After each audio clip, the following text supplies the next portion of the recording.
तुम्हाला दोघींना काय वाटतं की ॲज अ मेहंदी आर्टिस्ट त्यांना काय स्थान आहे समाजामध्ये आणि तुम्ही एवढ्या ऑर्डर्स घेता तर मग एखादा छानसा अनुभव किंवा एखादा वाईट अनुभव त्याबद्दल काय सांगाल दोघी पण?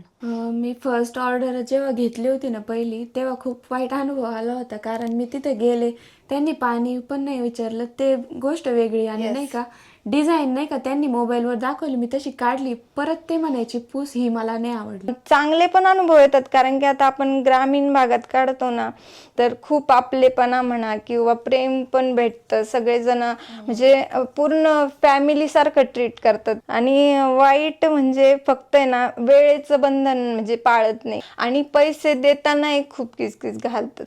आणि आता तुला असं वाटतं का की इतर फील्डमधल्या लोकांना खूप जास्त महत्त्व आहे आणि मेहंदीवाल्यांना जास्त नाही, दृष्टिकोन बदलायची गरज आहे का? तर ते लोकांचा थोडासा आहे, म्हणजे मेहंदीकडे पाहण्याचा दृष्टिकोन अजूनही प्रोफेशन म्हणून पाहत नाही.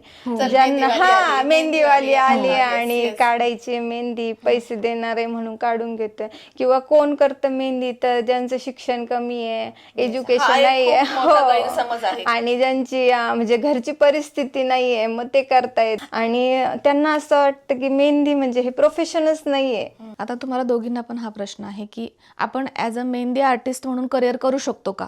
त्याच्यामधलं आपल्याला चांगलं अर्निंग होऊन आपण पुढे स्टेबल होऊ शकतो का लाईफमध्ये? काय सांगाल? हो, नक्कीच होऊ शकतो. कारण की आता जे बघतोय ना आम्ही, ज्यांना करायचंय हो हो हेच करिअर मला करायचंय. हो, आणि ज्यांना आवड आहे ना त्यांनी तर नक्कीच केलं पाहिजे. आत्ताचं ट्रेंड पाहताना खूप स्कोप आहे मेहंदीला. आणि मेहंदी फक्त आपण म्हणजे ऑर्डर घेतले एवढंच, तेवढं सीमित नाही राहिलेलं.